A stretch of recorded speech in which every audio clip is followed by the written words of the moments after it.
this house, I had to talk about Trivandrum.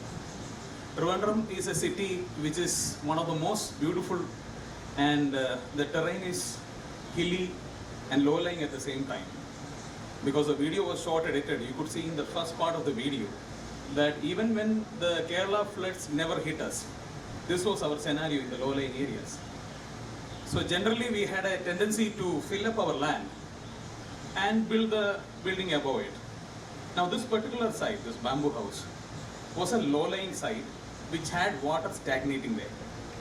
So my structural engineer told me that under no circumstance we can avoid something like a pile foundation. So we have to have columns and beams. So this gave me the idea of suspending my facade or my building. My teacher, Sergeant sir, I don't know if he is here. My Shaji sir is here. So they all told me that I always use mud blocks. I use mud blocks from the site to make my building. So they told me that you should try bamboo also. So I asked from Postford to get me treated bamboos. And I found out from a Bengali laborer that we can insert steel rods through the bamboo.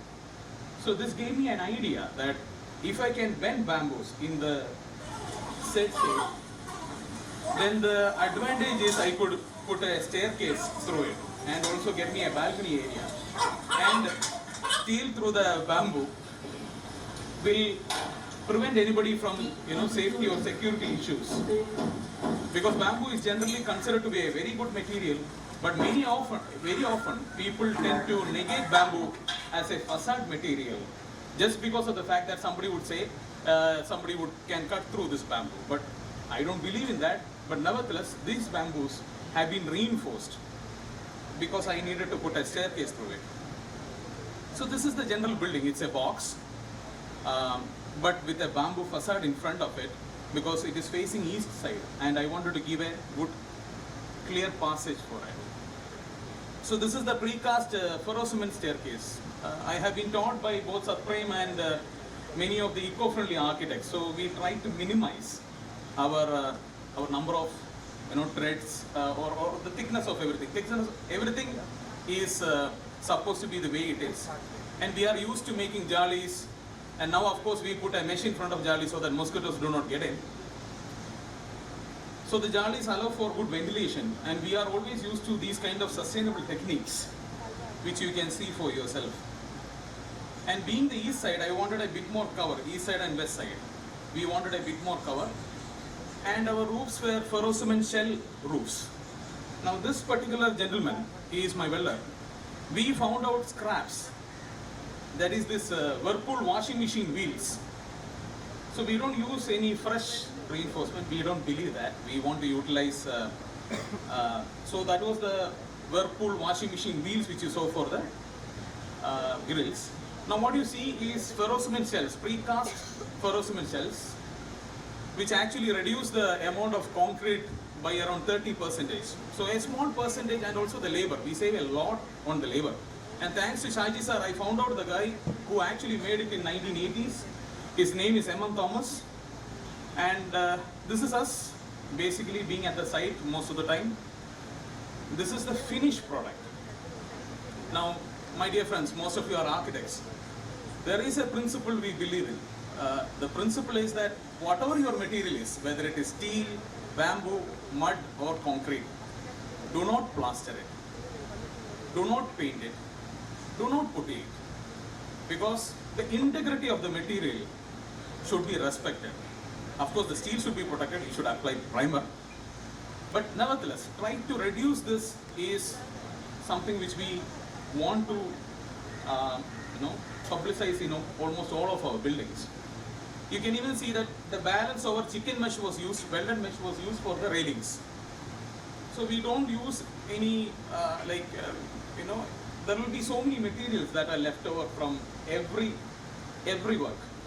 So much of reinforcement material, that material, this material. So we generally use, this is CSCB by the way, it's mud block made in the site itself. And we care a lot about ventilation, and you can see the central pond in the middle. That was a stagnant pond that was there. We have put some fish so that it has an ecosystem in itself. And the roof also collects water. And the interiors, of course, it is again made with recycled wood, whatever wood we can find in the scrap. So the interiors, we utilize these, many of these wooden mills, they have this wood lying around which has a, what do you call it, which is decayed and it has a hole in the center. And whatever. So because of that, you could cut it into two pieces. Now many of us enjoy the bamboo itself. These are small details in the wardrobe. The kitchen, again made with, these cabinets are all made with these. Nowadays builders use a lot of wood which is already pre-cut, and their wastage gets collected in the wooden mill. So that was our main wood for the making the interiors.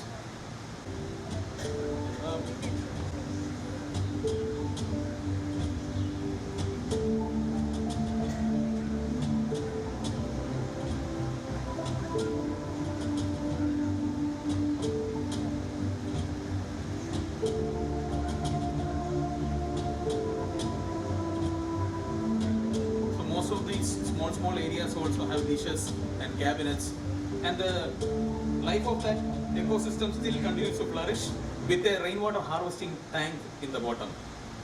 Thank you, sir. Thank you, sir. Please join us for your comments. Thank you. I might not be understanding this quite right. Very low-lying site Yes. where the water pools into it. No. Low-lying side means whatever water is there in the surrounding areas will get collected in that area. Yeah. So you've turned the low-lying water into a pond. Yes.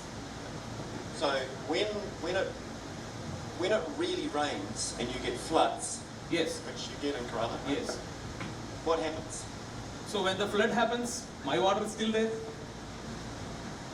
Because if on the other scenario, let's say I raise my land, what happens? The poor fellow who is my nearby plot will get all the water. So this is a prototype which everybody, I hope, will follow in not changing their existing landscape. So Because it was generally taking in the water.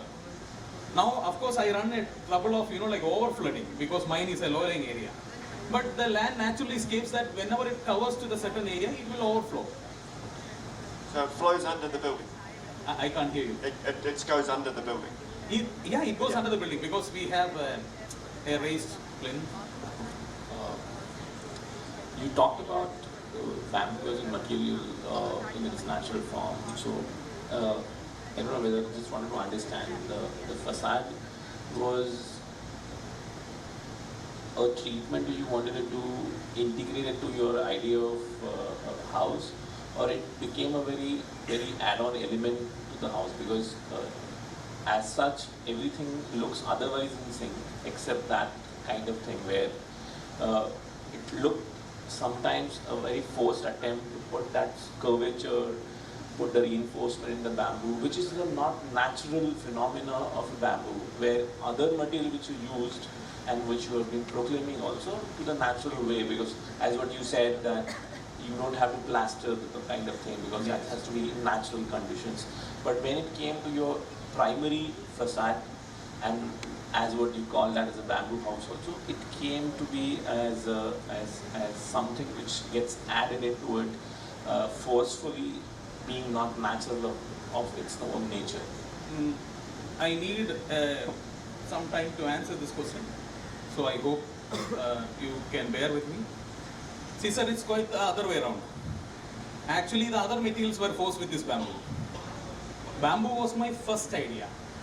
And I am basically not, I can't call myself as an architect, because I have been working with these materials on site and, like that process of falling in love with a material, So you tend to push it to a certain level. And of course, the very first thing I said about bamboo was that bamboo, I want to raise it to a level.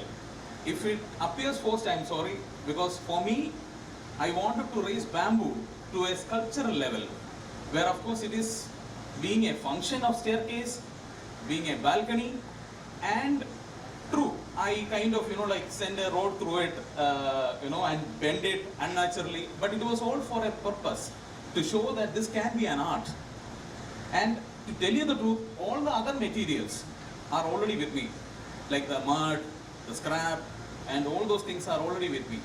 Bamboo was a new material that was experimenting, and I put in a lot of effort. I put 1 year of working on this bamboo. So if you feel like it is protruding, I love it. Thank you.